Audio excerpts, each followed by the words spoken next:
This video contains the solutions to the exercises 7 to 10 that you can find on the Lichess study of this course. You can find a link to it in the description in case you haven't done them. And before we start discussing the solutions, I want to give a brief explanation of what we are trying to do and how we should think about this. Like in the previous ones, I think you should really take your time with these exercises, and yeah, at least 10 minutes on each would be great, or at least to the point where you can no longer find anything else and you're just thinking in cycles about the same moves. But for as long as you keep finding new ideas, new possibilities, keep thinking and analyzing them. If you're done, you can then maybe check your solution moving the pieces, like playing out the different moves, and see if you can think of something else before we check the actual solutions here. Okay, so in this first position, exercise 7, we are gonna discuss if pawn to d5, this pawn push that is signaled with a green arrow, is a good or bad move. What do you think? Would you play that as black, or would you play something else? What would that be? Next exercise is exercise 8, and we will discuss again a central pawn push. Is this a good idea or a bad idea? Would you play it? Would you play something else? Exercise 9 just gives us this position where we are black, and our goal is to find out how to continue, how should we play here. Finally, in exercise 10, we see a position where white has started a kingside pawn storm. They may be planning on pushing this pawn forward and opening up lines for the bishop.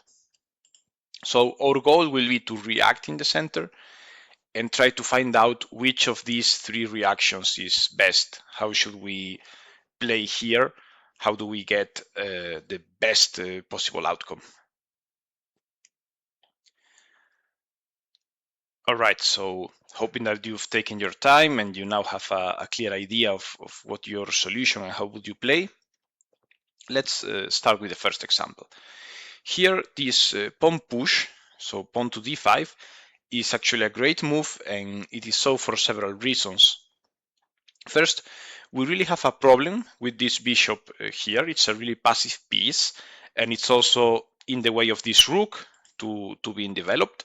If there's one advantage black has in this position is king safety, so the white king is still in the center while we are castled.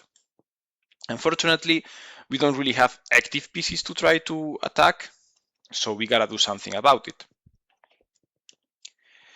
And the move pawn to d5 really gives us a new diagonal for the bishop. So if possible, we should continue like this and then bring in the rook to the open file and try to attack the enemy king. That, as you can see, doesn't really have a great way to castle, so the pawn structure is a bit broken on both sides of the board. But of course, you may have thought about this move and concluded that it's bad because white can simply lock up the center like this. And now we have a very similar situation. Our bishop is still trapped, and we haven't really achieved anything with this push.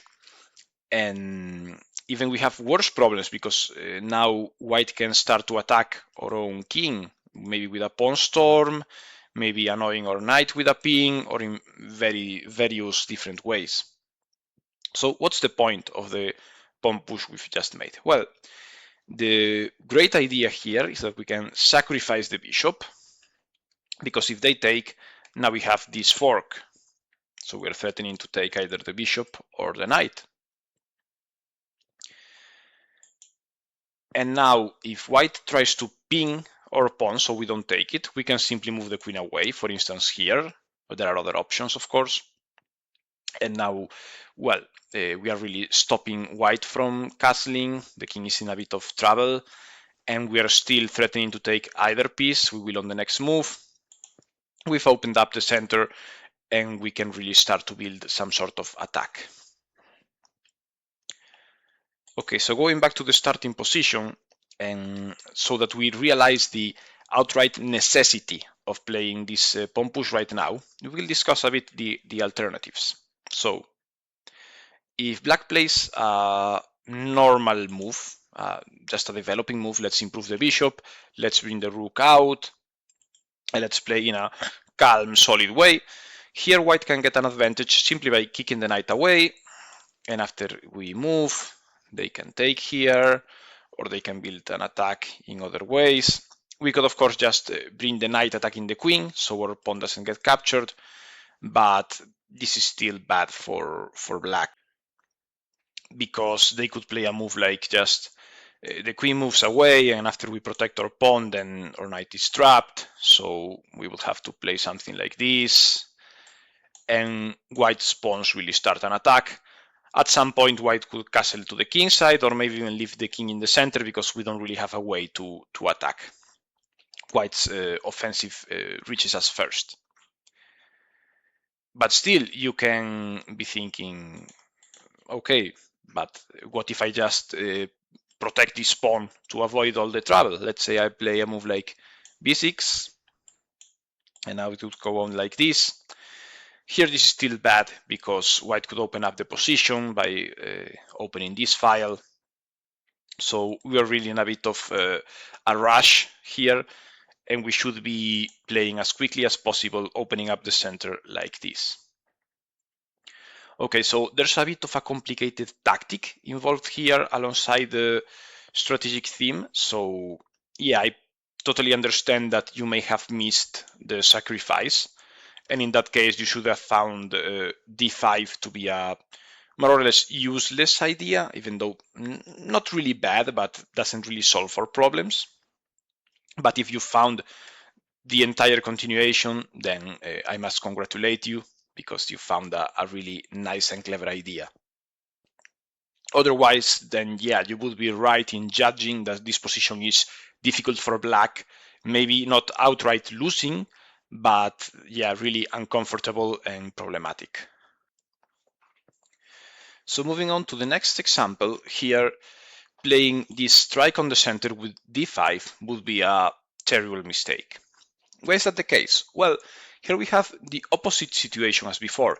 Now it's the black king that is uncastled in the center, while white's king is for now safe here on the corner. So opening up the position in the center would actually create trouble for black. After white takes, black takes back, and now white can deliver this dangerous check. So why is this dangerous? Well, if we block it, we can't block it with the queen or the bishop because they would just take, so we block it with the knight, we are losing a pawn. So our only real option is here to move our king forward to not lose material, but we're still in big trouble. So after a move like rook e1, which is pretty natural, targeting this pawn and also taking a look at the black king, maybe we can defend like this, but now f3 is taking advantage of the ping and really creating way too much pressure, or even just a regular move like bishop g5, bishop e3 would still be advantageous for white. So if this is a bad idea, how should black actually play? Well, what they should do is a developing move like bishop c5, even bishop b7, so normal moves to end the development of the pieces, activate all the pieces, and then we castle, and after we are castled, then our king is safe and we have everything controlled and ready. That's the moment where we push on the center. So let's add a few innocuous moves to see how this would play out. So in a situation like this, now is the time to strike, because our king is safe, so there will be no annoying checks, there will be no threats, and we are already creating problems. Here, in fact, white is losing a piece, but you can imagine this bishop is anywhere else, so the rook wouldn't be attacking our pawn because this bishop is threatened. So this is how we really create trouble for our opponent with a strike in the center. Once our king is safe, it's castled, it's standing behind a wall of pawns, that's the moment to attack.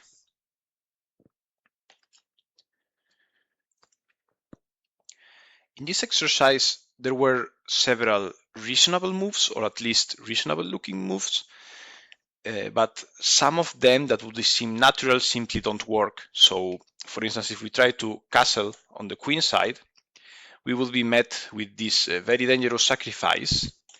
And since we don't really have many defending pieces, this will be just crashing. So the knight can come, and it's too late for a counterattack. So for instance, if we push like this, white can simply bring all the pieces, and this will lead in checkmate soon after.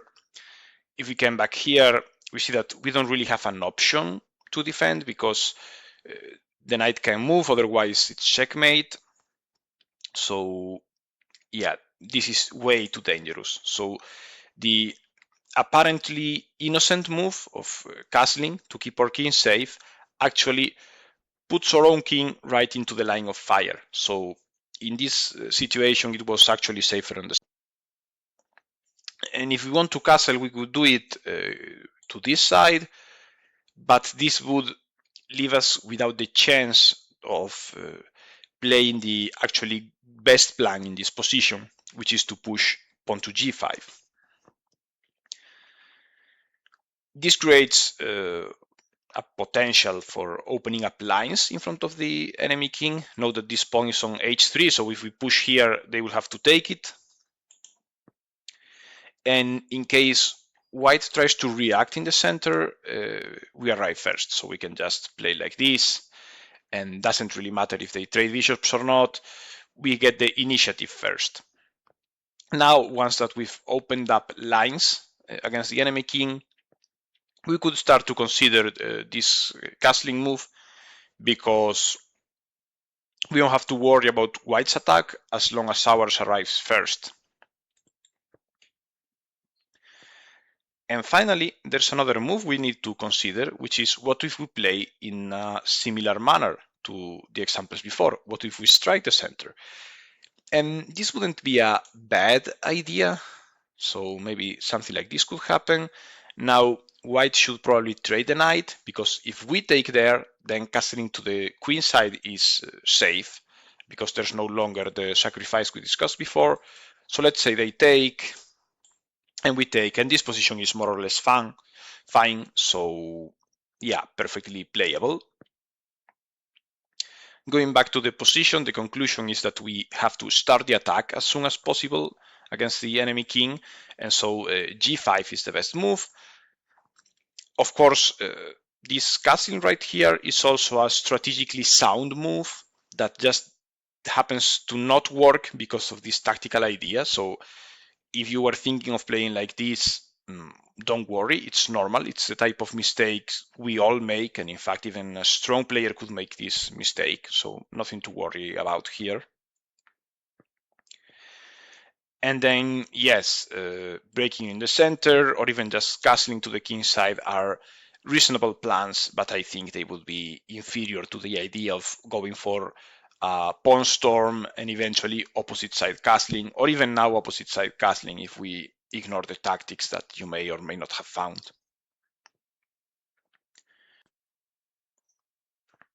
All right, and finally, in this position, we need to consider how to play a move that actually forces to open up the center. Because if we play pawn to d5, then we are not really solving anything, because white can just advance and we haven't opened up the center. So in fact, we've closed it, and white could continue his plan of maybe bringing the queen over here, eventually, not now, but eventually pushing this pawn, or even at some point supporting the pawn push with knight h4. There are several ideas that could be annoying to us. If we play e5, yet again white answers like this, so it's still annoying and dangerous.